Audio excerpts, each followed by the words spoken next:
It's time for Coffee with the Chicken Ladies, a podcast for people who love chickens. Hey everybody and welcome. It's Chrisie&Holly from Coffee with the Chicken Ladies. We're here and this is episode number 49. Can you believe it? Of our podcast where we talk about everything chicken, family, fun, and More chickens. more chickens. We drink a ton of coffee. I'm talking a ton. But most importantly, We hug chickens every day. and kiss them too. Don't forget. We brew coffee from a little coffee house here in Bel Air, Maryland. Holly Ann, what kind of coffee are we brewing today? Colombian. It's Colombian. It's really strong is. and we need it. That's why. You ready to sip some coffee and talk? Absolutely. Let's do it. What's new? What's new is Gertie laid an egg. She did. Well, she laid multiple eggs. She's laid 4 eggs in the last week. Super excited because this actually means that her body is working Yes. normally. Yes. So when this all started going on, we prayed and prayed. We're like, look, just let her survive. Mm-hmm. I don't care if she Never lays an egg. Exactly. I You must said- have said that 50 times. I'm like, look, I don't care if she never lays an egg again. I just want her to make it through this. Mm-hmm. And when she laid that egg the other day, I was jumping up and down. That's fantastic. I did post about it on Instagram. Very, very happy news. Mhm, And yeah. Dr. Rebecca was thrilled. Yes. So you know who else has started to lay eggs? Who was that? The Egyptian Fayumis. Oh. Now that's a laugh to me because, as we talked about back in our very first December bonus episode, Egyptian Fayumis usually start laying around 5 months of age.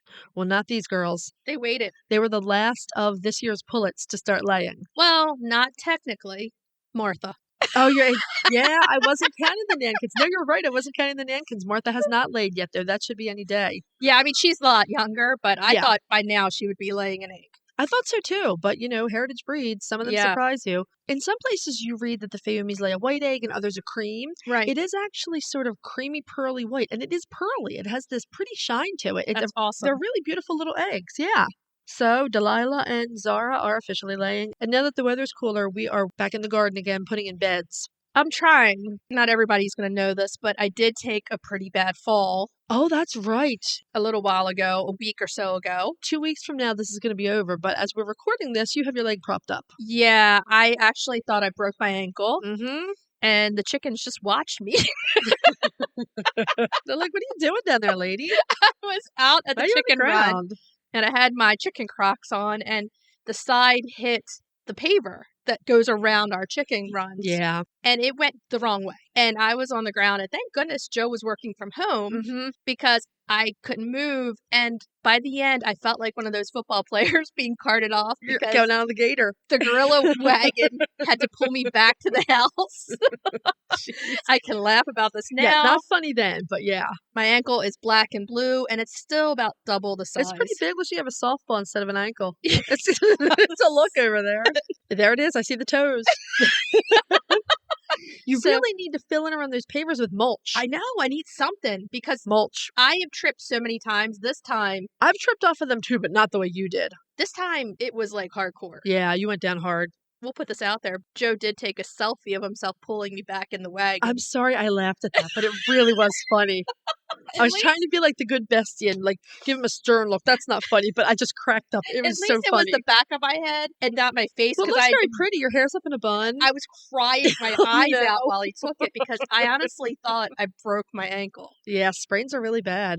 They hurt. Yeah. So every day it's a little bit better. So Yeah. I need to be moving and it's hard because I am never stopping. Yeah. So the first few days we had so much to do and I was like, oh my God, I got to get moving. But I'm recouping. Mm-hmm. I'm not going to wallow in it. My foot's up on 2 pillows right Sure now. is. I've been out with the chickens. So yeah, it's all good. So what's up with you besides dealing with me with my foot up? We are working like crazy around the front of the house. We ordered this heavy hoe that's sharpened on 3 sides. Gardens are going in. Things are happening. I'm excited. I mean, it's all good. It's fall. We have been talking around the seasons all year. Mm-hmm. And it's so funny because we're like, okay, the countdown to spring from winter. And then there wasn't really a countdown. Summer just happens and you're like, okay, I love summer, but I got to get through it. It's too hot. Oh, yeah. And it was the countdown to fall. And now Right. we're sitting in fall. So it's really good. Yeah, The weather's it's nice. nice. It's nice enough to work outside. Yeah, we I like love it. watching the leaves blow around. Everything is colorful right now. It looks really pretty. It does look really pretty. We could just take a minute to ask everybody a huge favor. If you're listening to our show and you're loving it, head on over to Apple Podcast and leave us a written review.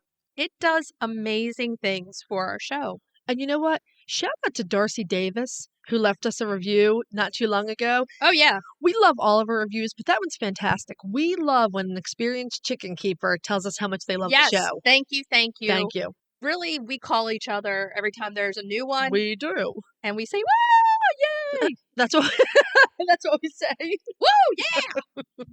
If you're looking for other ways to support the podcast, you can visit our Etsy shop. We have some of our beautiful t-shirts and a few of our logo mugs left. We do. And they're awesome. You could also visit our Patreon page, patreon.com/coffeewiththechickenladies. Check out our levels of membership there. And the other thing you can do to support the podcast is buy products from our sponsors. Yay! We have some exciting news to share from our sponsor, Grubbly Farms. From now until the end of November, you can receive 20% off if you're a first-time buyer. We have a special discount code for our listeners, Coffee20, for 20% off your first purchase. You can follow the link in our show notes. This offer does not apply to subscriptions and cannot combine with any other offers. If you haven't heard, Grubbly Farms has a brand new layer crumbles food packed with plant and insect protein, perfect for those picky chickens and ducks. Plus, they're the perfect size for bantams and all products ship free. It's a great time to try Grubbly Farms if you haven't yet. Use the code Coffee20. Try it today.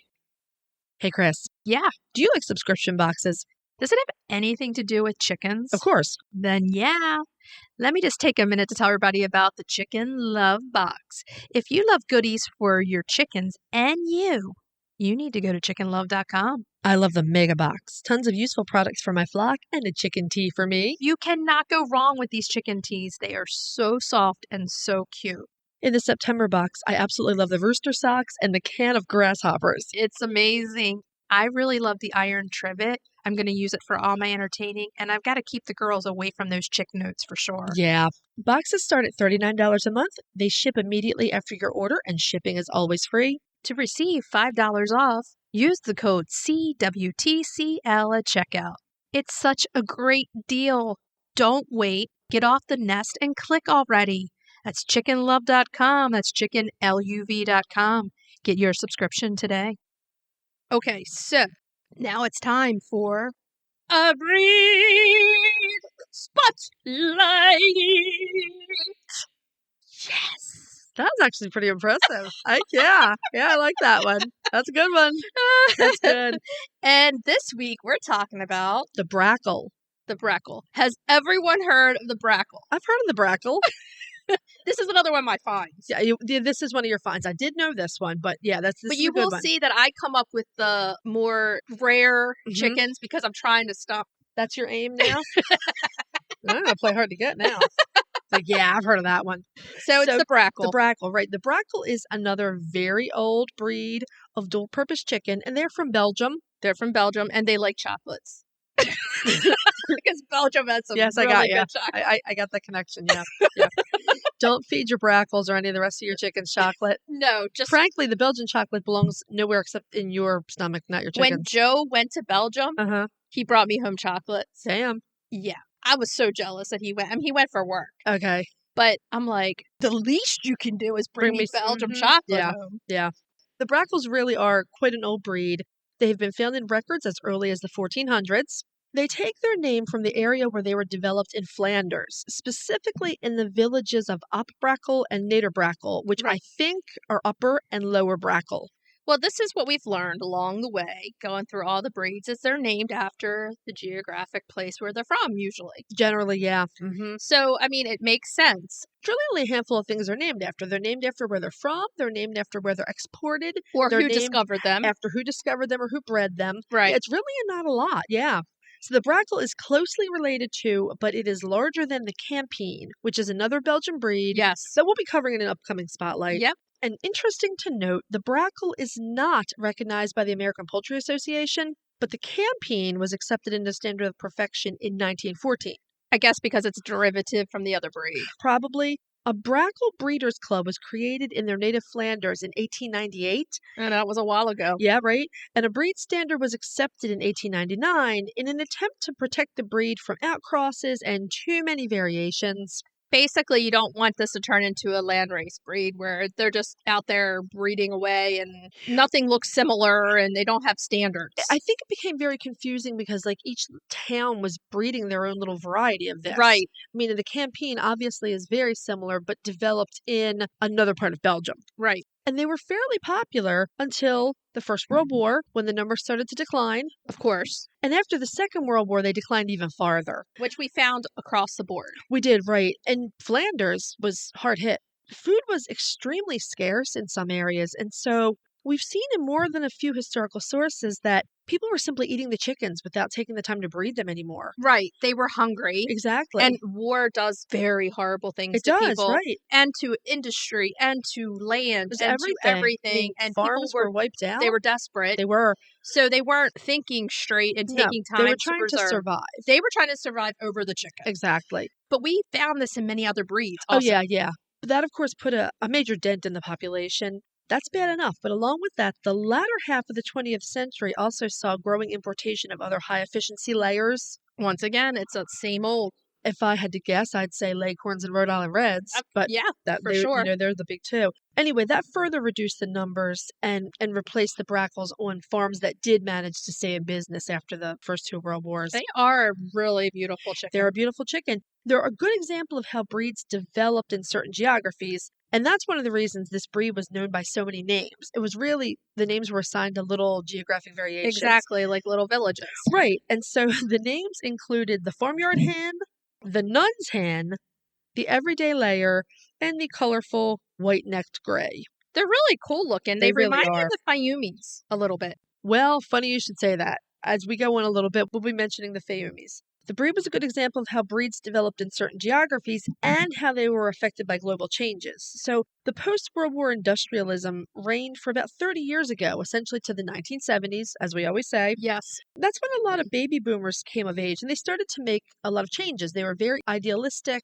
back to the land. Now, a lot of that idealism went out the window in the 80s and 90s. It was very quick, so we didn't get to see much of it because we're early 70 babies. Right. So we were so young through the 70s that we didn't get to really understand and take benefit of that time. By the time that in the 80s, we were, 8? We were. 8 to 10, and it was already convenience. It is, but if you remember, I really feel like our generation was one of the first to take things like ocean pollution seriously. Oh, yeah. You know, we belonged to Science Club in high school, and that was a big thing since we were right on the Chesapeake Bay. Oh, yeah. Science Club with Mr. Durr was awesome. Mr. Durr, that's right. He was amazing. But here's the funny thing. We're back where we should have been. This generation is saying, let's stop. Let's slow down a little bit. Exactly.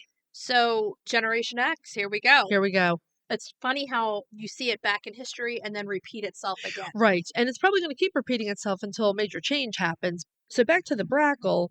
According to the Brakel Poultry Club website, by 1971, there were only 5 Brakels left in existence. And let's hope there was a boy and a girl. There must have been, because a new breeders club was formed at that time in the 70s, and they exchanged hatching eggs. And then the breed began to grow and really repopulate their native Flanders. Now, here's where the connection with the Fayumis. Yeah. So, like several older breeds of chicken, including the Hamburg and the Fayumi, Brakels come in silver and gold pencil patterns. They're beautiful. If you line up the Brakel, the Campine, the Egyptian Fayumi, and the Hamburg, you will see very striking resemblances among the 4. They look pretty close. I mean, look at this picture here. Yeah. I mean, it just looks like a stockier Fayumi, essentially. Exactly. Yeah. So the standard size Brakel has several other color variations besides the gold and silver, and they include lemon white, gold white laced, black, self blue laced, and gold blue barred. Okay, that's a lot of variations. That's a lot of variations, and those obviously have come along since the breed club was recreated in the 70s. And there is a bantam Brakel. There is. Now that gold and silver only comes in the gold and silver. That's right. They are very, very handsome birds. They have white earlobes. They do have white earlobes. So that tells me they're laying white eggs. Right. They have a larger size straight coma models, and they have slate colored legs. But we did read that a few of the new color variations have white or light leg colors instead of the slate. I like the slate. I like the slate too. Frankly, I like the gold and the silver. That's one thing about like the Americanas that I really like, where they're slate legs. Yeah, me too. Yeah. They're really cute. I think they are very cute. So our hens are decent layers. They generally start laying at about 6 or 7 months of age. They lay about 200 white eggs per year. And I call that average. That's a respectable layer. It's respectable. But you have a leghorn, so. If you would say 150 eggs, I would call that kind of like a that's little on the below. lower side. But Right. 200 I call like, it's like week? right where a chicken should be. Yeah. Like a lot of the other continental breeds, they are non-setters and they rarely go broody. So anyone who wants to breed Brakels would have to use incubators or broody hens. There is a website for the Brakel Poultry Club, and it does have more breed history, and there's contact information there. To the best of our knowledge, there are no Brakels available in the U.S. So you have to travel to Belgium. It gives you a good reason to go over there. Right. And then Bring home chocolate and chickens. chocolate and the little chicks. That's and then tell the chicks to be quiet on the airplane. I would say eggs, but we know that They doesn't can't. work. It won't work. Yeah. So, you have to bring the chicks. Oh, you can take a cruise. Would You that can work? wrap them in a little chocolate paper and make it look like they're chocolate. Yes. That won't show up on an x-ray. Oh, man, you're going to eat this little chocolate skeleton? Oh, my God. So if you're in the U.S. and you really love a Brakel, the closest you're going to get is the Campine. Right, which we will talk about later. Right, and the Campine is well worth checking out because they're currently listed as critically endangered on the Livestock Conservancy's poultry conservation list. So that's one that it would be worth it if you really like the chicken. If you look it up and it touches you, they have really big eyes too. They do, those big dark eyes. There are some differences between the Campine and the Brakel, but they do have a similar look. Something unique about the roosters, but we'll talk about that when we profile the Campine. Yeah, for sure. So, there is your very old Belgian Brakel. Have you heard of Strong Animals Chicken Essentials? They make natural supplements for your flock. Strong Animals has used plant-based products and natural approaches to promote the health and vitality of backyard flocks. Their products contain organic essential oils, prebiotics, and other natural ingredients to support the immune system and digestive health. Give your chicks and chickens what they need to thrive with Strong Animals health products. Visit GetStrongAnimals.com today. Okay, so now it's about that time that we are going to do our main topic. Yeah. Yeah. I like a little jingle for everything. I know. And this week's main topic, we are going to talk about the digestive system of the chicken. Yeah, it's actually fascinating. Some of the equipment you find in the digestive system is primitive, but it's extremely efficient. It has to be. Yeah. Being they're compact, they're little. That's a lot of stuff crammed into a little teeny chicken. But today we're just going to cover the digestive tract, and we're going to save the liver and its many functions for another episode. Yeah, that's in the interest of time. That's definitely going to be its own episode for sure. Let's just start with the digestive tract, and it starts with the beak. That's right. Because that's how they pick up food. That's right. Your hen is searching for tasty food, and she uses her beak to grab it. And let's mention this. There are no teeth. Right. Have you ever heard that old expression, as rare as hen's teeth? No. Yeah. That was like an old-timer's expression. I mean, well, you see where all this stuff comes from. Uh-huh. A lot of these old sayings comes from chickens. That's right. Smooth your hackles. Cooped up. Chicken scratch. Oh, henpecked. Henpecked is a good one, yeah. There are a lot of sheep and wool ones as well. Yeah, pecking order. Pecking order is a big one. Come up to scratch is one. Yeah. Okay, so it starts with the beak. So here's how important having that little sharp bit on the end of the beak is. That is a tool. Right, it helps them tear. It helps them chop things up so that it's smaller for them to be able to take That's in. right. And they use it to search for food. Right. The beak itself has a lot of nerve endings around the edge of it, and it's one of the things that really helps the chicken navigate their world, are the nerve endings in their beak. Oh, yeah. It's really important. So chickens are animals of prey. Right, meaning they are hunted by lots of predators. Animals. Right. Yes. I mean, one could argue that they're a little bit of a predator themselves. They are to mice, toads, salamanders, all these different things, but they are preyed upon by lots of animals. Exactly. So they're still considered a prey animal. So when they are searching for food, that brings us to the next part of the digestive tract that we have to really acknowledge, which is a huge part. You're getting to the crop. So your hen grabs some food in her beak. She swallows it. The food travels down her esophagus to the crop. The crop, It's storage. exactly. It's essentially a pouch in the esophagus, so it's made of esophageal tissue. It's located to the right of the trachea, and it's attached loosely to the skin and to the clavicle, which is also known as the collarbone or wishbone. Right. And the crop is supported by two muscles.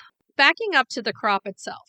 The easiest way that I've always explained what the crop is to anybody who has asked is basically it's the stomach on the outside. An external stomach, yeah. It's an external stomach. Mm-hmm. This gets back to why I'm saying a chicken is an animal of prey. Mm-hmm. They have to eat quickly. They do, They right? can't sit there and say, yummy, yummy in my tummy. You know, I'm going to they chew it up. can, but If they're in a safe environment.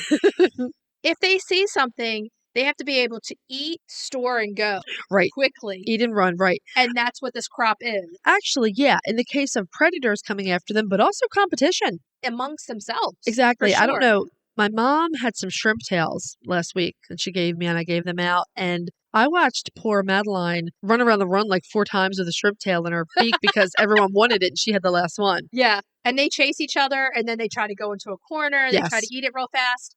She eventually got it down her gullet. Yeah. And what that is, they need a place to store it. Yeah.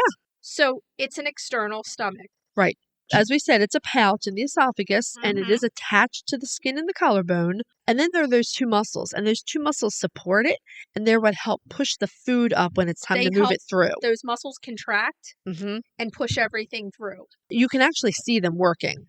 The prime example is with all the problems that Gertie's had with her crop. After the first crop surgery, those feathers were taken off of there. You could actually see those muscles trying to move. Yeah, it was fascinating. Push. In a normal chicken, you're not going to see it as readily because there's so many feathers. Right, on the top. feathers covering it. But it was fascinating to watch it in Gertie. So now we know exactly what they look like when they're working. For sure. So the crop is one of the more important parts of the digestive system, but it's also one that can develop some problems. Yes. So it's a big one. Yeah, it is. It's a big one, and it's a big enough one that we've done a Crops 101. Exactly. So if you want to know strictly about the crop, go back and listen to Crops 101. Yeah. That entire episode, we talk about the crop. Right. But basically, the problems that you can get are yeast infections of the crop, impactions, bacterial infections. Pendulous crop. Which Gertie did as a result of all of her problems. Right, pendulous crop tends to be a side effect of something else. Yes. Parasites. Yes, crop stasis, which also Gertie had. Yes, where the crop stops moving. There's no motility. Right. Crop health is crucial to overall chicken health. For digestive and their whole bodies. Yeah. That is one little storage area that takes on a big job. It's the keys to the kingdom because a chicken can eventually die if the crop is not working. Yes. So, yeah. And then the next stop is? The proventriculus. Yes, it is. It's sometimes referred to as the glandular stomach because it's the spot where digestive enzymes are secreted to help break down and digest food. And that's what our stomach does. Exactly. So that's why it's a good way to think of it as a second stomach. Right. From there, the food travels along to the gizzard, which is also called the ventriculus. Exactly. It's the pro and then the ventriculus. Right. Pro meaning before. Before. That gizzard is amazing. It really is. It's a remarkable machine. It's a simple machine, and it takes the place of teeth. When we've had, and I keep using Gertie because... Well, she's the prime crop example, so... Digestive disorder problem. Right. When we talked to Dr. Rebecca through all of her visits to Dr. Rebecca, she was talking to us that day we had her in there, and she was like, the gizzard is amazing. Yeah. She said it's an amazing piece of machinery. It's mechanical. It is. And that can become impacted also or blocked. It can. It's rare. It's rare, but it is a possibility. Right. So essentially, the gizzard is a tough bit of muscle, and it's located above the chicken's liver. Right. So I used to imagine the gizzard being higher up, but it's not. Me too. It's like halfway down your chicken. Yeah. So it sits above the liver. What the gizzard does is, along with grit that your chicken has picked up, that's why it's so important to provide grit. Yes. The grit doesn't stay in the crop. It moves through with the food. It goes into the gizzard, and the gizzard grinds down all the food that comes through the proventriculus. Tons, right. Everything has to pass through the gizzard. And Dr. Rebecca was saying to us that there are some possible intestinal issues in chickens, but not a whole lot because the gizzard is so efficient. It's very efficient. It can handle very large items. Let's look at it this way. Bubbles has eaten a mouse, a toad. Yeah. And that gizzard's handled it. Yeah, it does. It does. I mean, bone can be handled by the gizzard.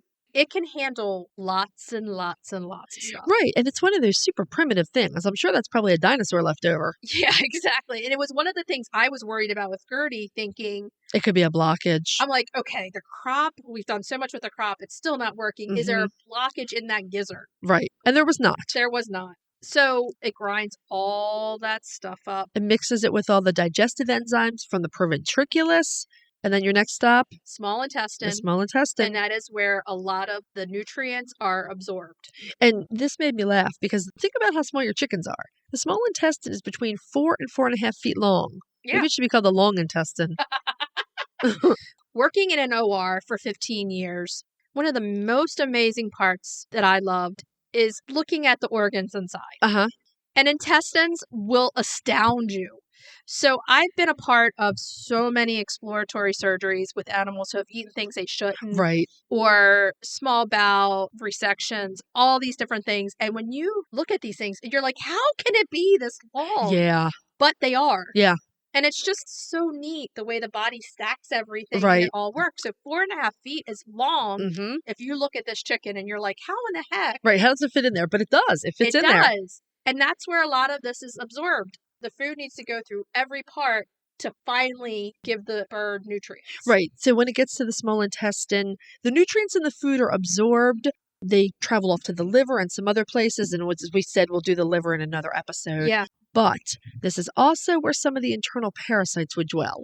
And that's where they steal the nutrients. And if you can think about it this way, they're living in there. So when that food comes through, your chicken's not getting the nutrients. Right, the parasite is stealing it. And really, for more on that, you want to listen to our Poop and Dewormers episode. It always makes me laugh. With Fiona the Food Poop and Lady. Dewormers. Yeah, right. So as the food moves towards the large intestine, it goes through the small intestine, nutrients are absorbed, all that stuff. As the food moves towards the large intestine, there's some fibrous material that's left over. Right. Well, this was the fascinating part to me. That fibrous material would move into one of the two cecal pouches that are situated between the small and large intestine. And when those things empty, it's not fun. It was really interesting to me. Even though I've had chickens for 20 years, I didn't really know their function. So the cecal pouches deal with fibrous stuff, like twigs or leaves that might have passed through. Exactly. So the fibrous stuff enters the cecal pouches, and in the cecal pouches, there's a lot of beneficial bacteria. They essentially ferment it. Yeah. And then the cecal pouches also help with absorbing more water from that leftover food. And then the material will pass back out about once every 8 poops or so. And it's gooey. It's nasty. It is not good. It does not smell good. No. It is a grosser than average chicken poop. Yeah. It really is. It's bad. So past the cecal pouches, we're off to the large intestine. Now, the large intestine should be the short intestine because it's only about 4 inches long. And it absorbs all the leftover water from any remaining undigested material. Yep.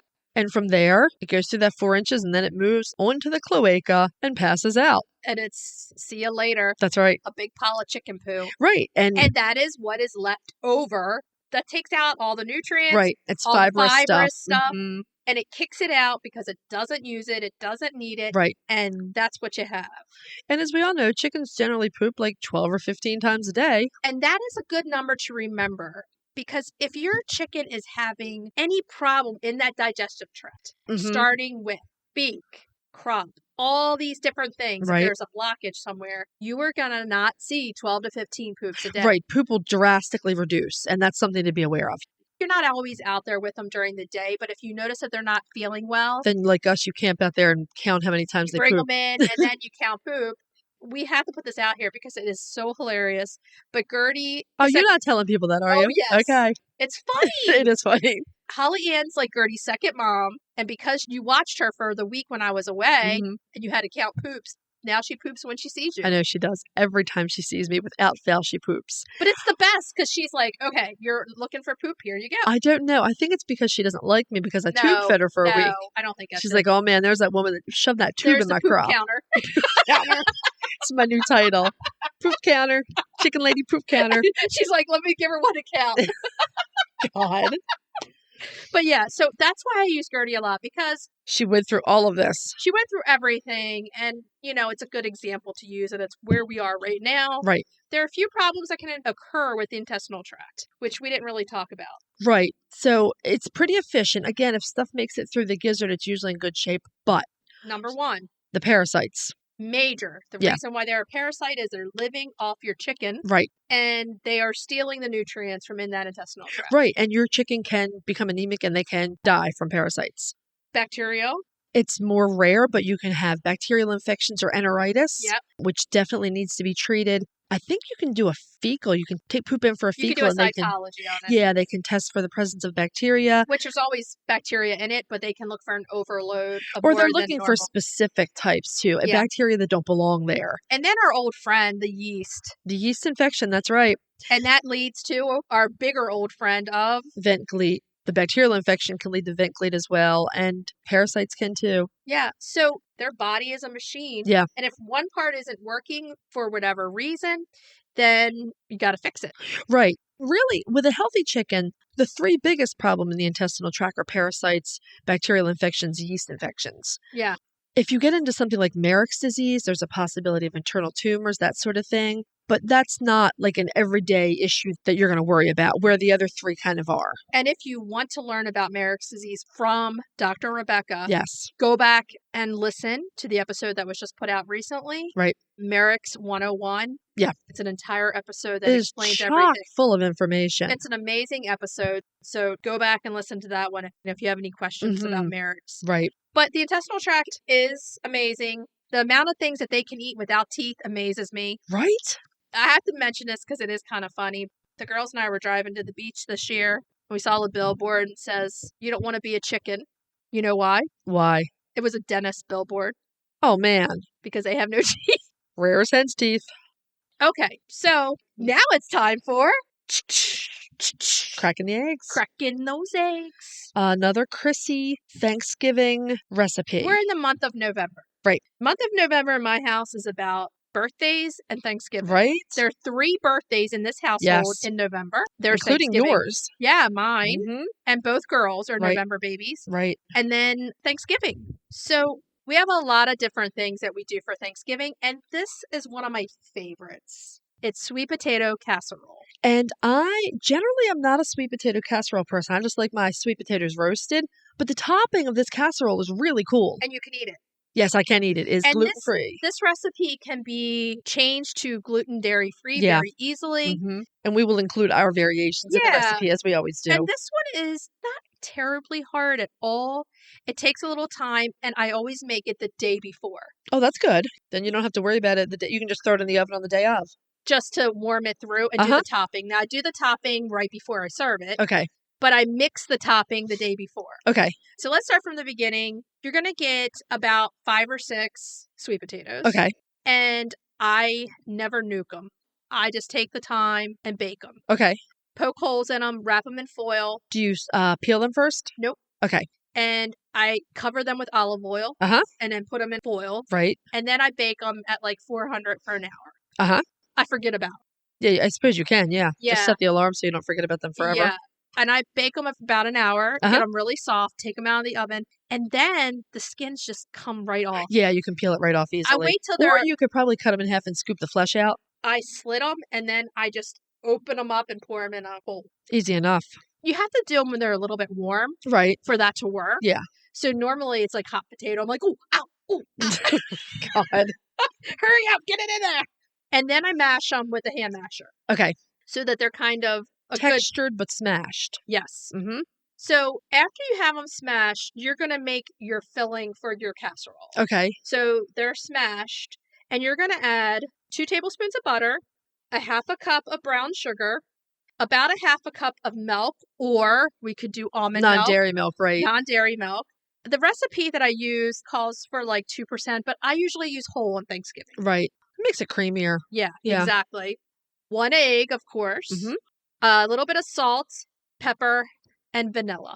Perfect. Okay. And I basically just use a hand mixer and mix it all up. Okay. I use a Pyrex casserole dish. Nuh-uh. I don't believe it. One of the long oval ones. Uh-huh. And pour it all in. And then I set it aside until the next day. Okay. That's it. Just pop it in the fridge. After you've mixed all the ingredients together, you just pop it in the fridge.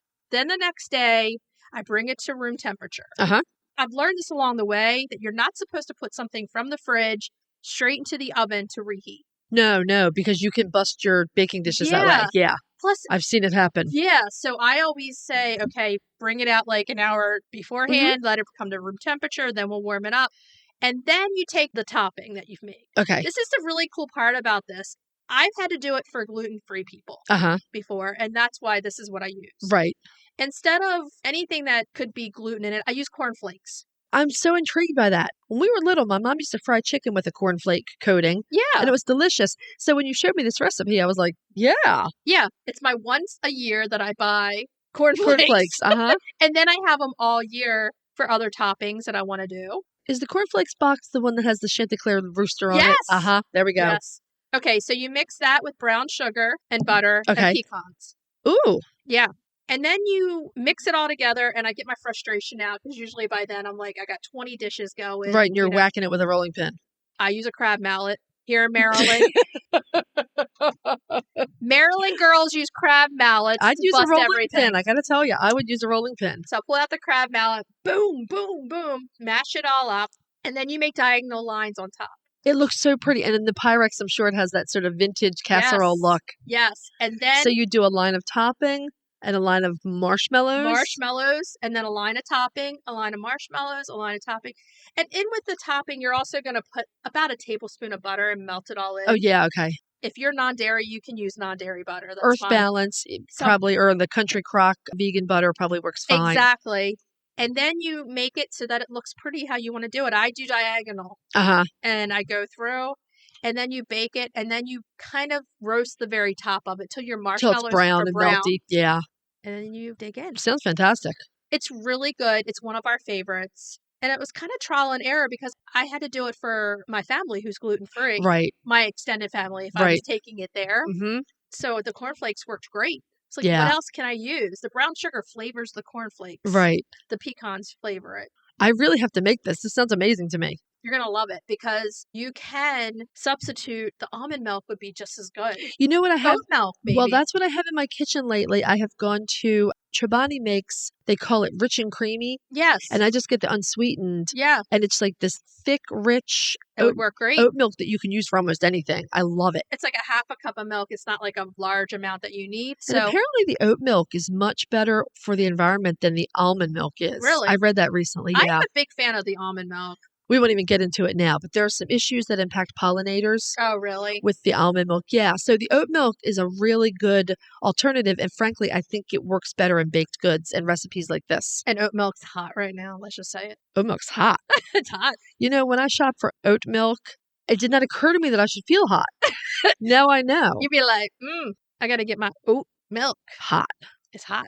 And then you heat up everything and you serve it, and it's so yummy. That sounds delicious. And it uses an egg. You crack the egg. Just one egg, yeah. One egg, and it goes in with the cream and with the vanilla. Mm-hmm. It flavors your sweet potatoes. Oh my goodness. This sounds so good. I'm going to make this before Thanksgiving. So good. Yeah. It's the best. So I figured this would be a good time to put this recipe out here because if you want to try something for Thanksgiving. Right. Perfect. This is the time to do it. Yeah. So enjoy, everybody. Okay, so now it's time for retail therapy. Retail therapy. Yeah. This week we have a special guest. When we first started, we saw her work and we wanted to meet her. Yeah. So we like to bring you an interview that we had with Anne-Marie of the Knitted Chickens. Enjoy. Anne-Marie, how are you doing today? Hi, I'm very well, thank you. Lovely to see you guys. It's so great to meet you. And I feel like we've met you a million times in your Knitted Chickens. It's a whole family with the chickens. Oh my goodness. And we have to start with the $1 million question. We're kind of going to start with a $1 million question and end with a $1 million question today. Right. So we're going to start with this $1 million question after we're looking through all these cutie pie, beautiful knitted chickens. Do you have chickens of your own? Oh, yes. Yeah. I was hoping so much that answer was going to be yes. I was like, please. Okay, so you tell us how you got started in chickens and what breeds do you have? Okay, so I started about 7 years ago, me and my husband, and it was actually my father-in-law that got us started. He decided to bring home some chicks and said, here, would you like to have these? Let the children look after them. Well, obviously you can't say no, can you? So Right. Exactly. I was raising these little chicks, and that was it. They just set us off for life, really. And now we do a lot of showing. We go all over Cornwall and all up country. We've got a big show coming up at the end of the year. They normally have about 8,000 birds in the competition. So Wow. Nice. Yeah. So you show your birds. Are those the Yes. ribbons we see in the background? For Oh the yes, birds? yeah. That was the last one. That was last weekend. So we've got another one coming up. Congratulations. Yeah, just after COVID, because obviously all the competitions have sort of died off a little bit. So it's the first one, and we made it onto Champions Row and got best reserve. So yeah, We're giving you a bow very over chuffed. here. Fantastic. Congrats. Yeah, So we chuffed. really must know what breeds you are showing. Yes. Okay. So our main breed is Indian game. I think back where you are, it's Cornish game. So they're Wow, the okay. big heavy set birds. So that's more my husband's side. I deal with the silkies, one with the fluffy pom-poms. Yes. I think you've seen them in my knitted collection. Yes. Yes. I have Russian Orloffs, and Ooh. we have Faverolles Bantams. So yeah, we've got Oh my got goodness, they quite a have to be few the of cutest different. thing. Yeah, but silkies wow. are definitely one of my favorites. Okay, so silkies and Yeah. bantam Faverolles. Oh and my then goodness. Russian what's They're Orloffs. Russian. Russian. Orloffs, Yeah. yeah. We have not profiled that breed yet. Oh, they're very So cute, and they they're really very are talkative. cute. You have They're talkative. inspired Yeah. us to now. My son shows as well, and he has the little white Danver that's on my shoulder in one of the photos. Yes. That's Marshmallow. Oh, that is Is so the cute. sweetest bird you'd ever meet. And again, she just sits there happily chatting away to you. Oh wow. So you're the reserve champion, was that with the Cornish game or the Indian game, or was that Yes. with okay. Yeah. Wow. Yeah. Wow. We have discovered a whole nother side of Anne-Marie. Right? We're going to have you back on Yeah. to talk about English show chickens. Absolutely. Oh, yeah, You definitely. just inspired us a whole nother show. Yes. English Yeah. show chickens. I know we haven't profiled the true Cornish. Or the salmon Yeah. bantams. No. You've given us lots of things to work You're with. coming Well, back. actually, the Orloff. Honestly, to be honest, if we profiled any of them, it would be the Orloff, I think, would be my first choice because Yeah. they're really I cool have birds. Bantam and Large of the Oh, my Russian Orloffs goodness. as well. So, All yeah. right, Anne-Marie, we're going to make a date for the new year with you so we Yes, can if talk you'll chicken come back shows. on with Yeah, us. fantastic. Yes, that would be amazing. See what happened? We wanted to talk to you about knitted chickens, and we're down the road already. We're already off the subject, but hey, the listeners aren't seeing this right now, but we are on Zoom. We love your sweatshirt. It just says Oh, thank you. thumbs up. It's awesome. You don't have sheep hidden somewhere, do you? No. Okay. I would love sheep, honestly. Okay. Yeah. I have sheep and chickens, and I'm a knitter, so Oh, yes. Yeah. we actually have Jacobs. I know you have plenty of Jacobs in the UK. Yes, that's right. We yeah. have Jacobs, and then we have Hog Island, which were British originally. They come okay. from a barrier island outside of Virginia. They're amazing sheep as well. But that's another tangent. So from one knitter to another, how long have you been knitting? So I started pre-COVID, just before COVID sort of struck. And it was just into a hobby, really. I just thought, being a crazy chicken lady, you just got to knit them chickens. It just went mad from there. And then people were asking me, oh, do you sell them? Oh, have you been on Etsy? And I thought, oh, no. And I just thought, I'm just going to try it. And literally, I have not put my needles down since. Literally. Wow. Yeah. So, yeah, So it's been really crazy. So everyone who's listening right now, do yourself a favor. Go over to Instagram and look up the knitted chickens. And oh my gosh, you're going to be just like us saying, give me those knitted chickens. Oh, they're fantastic. I mean, I've seen a lot of patterns for knitted chickens, but the detail on yours is amazing. Is that your own pattern? It's a pattern that I've sort of made myself. And then I've just changed a little bit to, for the keyring size and then the bookmarks and things like that. I mean, I have a whole line of stuff in my head, but having the time to do it is something else. Of course. Yeah.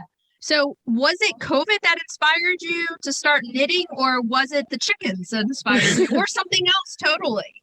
I think it was actually the chickens. It was actually my son sort of spoke about it to start off with. He's like, Mum, why don't you knit a chicken? And I was like, no, because I was really a very basic knitter. And I still am really, you know, compared to a lot of people. But I just really enjoy it because they get created. Yeah, I love it when I've finished producing them. They come to life as such, you know.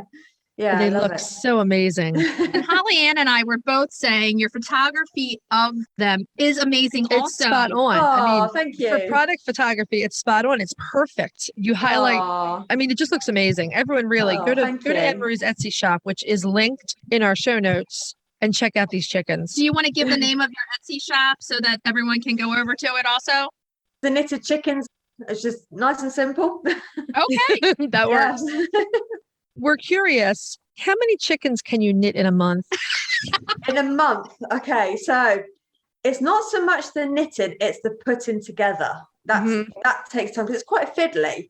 I probably do between 20 and 30 a month. Yeah. But I've just started working.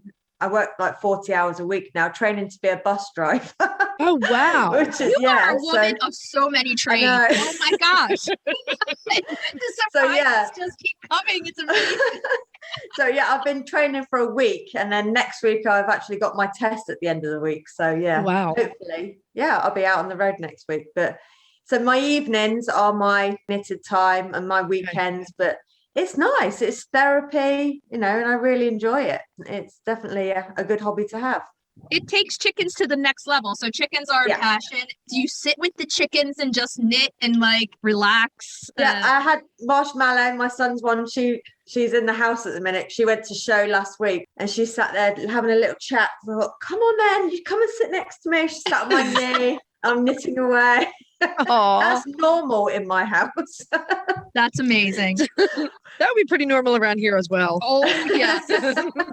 Okay, so for everyone who's wondering out there, do you do custom orders? So if someone comes into Etsy or messages you via Instagram and says, I have a Polish chicken or silky or other kind of chickens.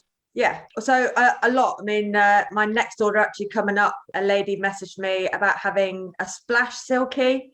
She recently lost one of her, I think it's her daughter's silky. So yeah, I'm going to recreate that.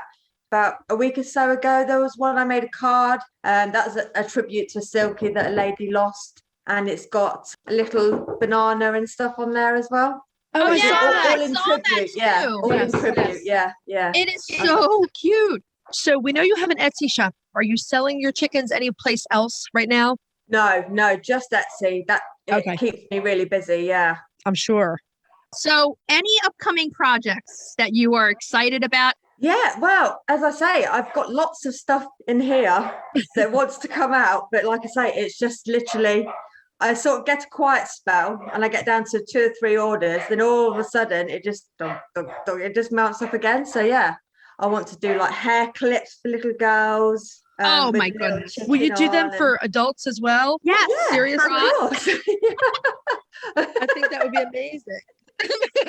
For the chicken ladies. But yeah, and phone cases. I'm thinking about doing phone cases and things like that. Oh my goodness. Oh, Yeah. wow. You know who would love a definitely. phone case? Dr. Rebecca. Dr. Rebecca.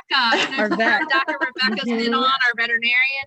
Yeah. She would love it. Oh, So the other thing I want to touch on is your packaging. Beyond cute. oh, thank you. I mean, to receive that little package and you order with the box and the paper. If you were buying it for somebody else, you'd be like, man, I'm going to keep this for me. It's so like, cute. So nice. That custom, since Chrissy has your feet up right now, I'm looking at the custom order where you did the silky and the banana and the strip of bunting. Yeah, and the bunting, yeah. Adorable. Oh my heavens. Oh It's my adorable. goodness. I cannot get over it. Oh. You know, the key rings are amazing, but every Christmas tree of a chicken lady should have one of these chickens on it. Oh yeah. Yeah. Just hanging there for Absolutely. the holidays. And like I said, before we even launched, we were following you. And we were like, this lady, these chickens, they just make me happy. And sometimes if I just want to smile, I head over to your page and just look at these little chickens, the knitted chickens, because they brighten my day. They're so cute. Oh, thank you. They're just adorable. And you do a fantastic job on them for Oh, sure. thanks You can so see much. there's love in there. And that you hug your chickens, I'm sure. Oh, yes.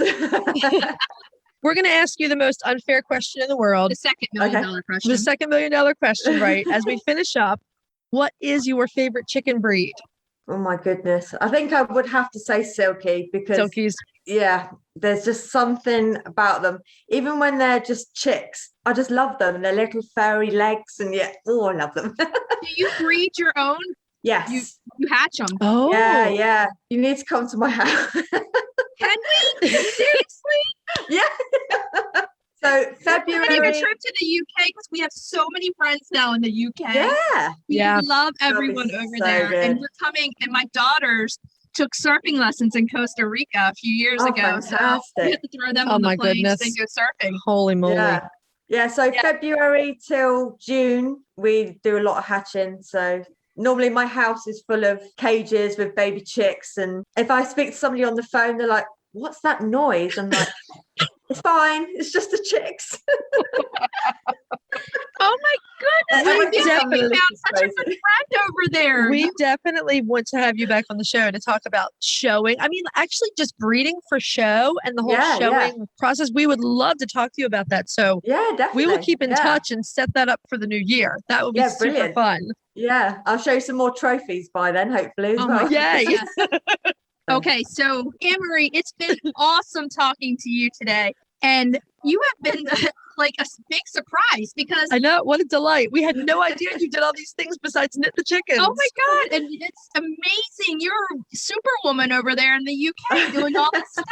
So if you get your job as a bus driver, are you going to be driving around Cornwall? Yes. Oh, and here's the other thing. You have to take a picture and send it to us. You have to have a knitted chicken hanging off that mirror. I will do. We want to see it. Yes. That would be the most awesome thing. Someday in the new year, if COVID gets under control, the crazy chicken ladies are going to be boarding your bus. So just be forewarned that we're on our way. We're on our way over to see you. I want a silky so bad. I'm going to have to smuggle one back in my suitcase someday. We don't have silkies here. No, I want one from over there. You want an Anne-Marie silky. I've got it. Silky. Anne-Marie, this really has been so much fun. Oh, thank you so much for coming on with us. And again, I have links to your shop in our show notes, so everyone go take a look. And follow the knitted chickens because this account just makes you smile. Yeah. It makes you happy. Anne-Marie, you are so happy and make us smile. We want to thank you again for coming on. It's been such a delight. Oh, thank you so much. We'll talk to you later. Thank you. Bye. Bye. Thank you so much, Anne-Marie. That was the most fun interview. We found out so many great things about Anne-Marie, and she is going to come back for sure. We'll look forward to talking to Anne-Marie again in the new year. For sure. We have links to Anne-Marie's Etsy shop and her Instagram in our show notes. Go give her a follow. She's amazing. She's amazing. And get some knitted chickens. Yeah. Okay. So should we tell everybody what we're going to be talking about next week? Next week, our 50th episode. Yay! We're going to France to profile the Gournay chicken. Yes, we are. We are chatting with Miss Fiona the Floof Lady. It is our monthly roundtable. We're going to talk about 7 reasons your hen has stopped laying. Yes, and a lot of people are going to be wondering why these things. Right, exactly. Yeah. Our recipe for cracking the eggs is apple cobbler. We're staying in those fall themes. Absolutely. And then for Retail Therapy, we're doing a book review. We're going to do an absolutely beautiful book full of amazing animal photography. It's called On the Farm by Eliza Ilazaroff. And the heritage stamps that are out these days are based off of this book. Yes. So it's going to be a great book review. The USPS heritage breed stamps. Yes. Yeah, and Eliza did the photography for those stamps. Yes. Yes, she did. And what should we tell everybody to do until next week? Hug your chickens. Every day and kiss them too. Don't forget. We'll talk to you next week. Bye-bye. Bye. If you'd like to see more of us, please follow us on Instagram at Coffee with the Chicken Ladies. If you'd like to help us grow the podcast, please leave us a written review on Apple Podcasts. If you'd like to become a patron of the show, please visit our Patreon page, patreon.com/Coffee with the Chicken Ladies.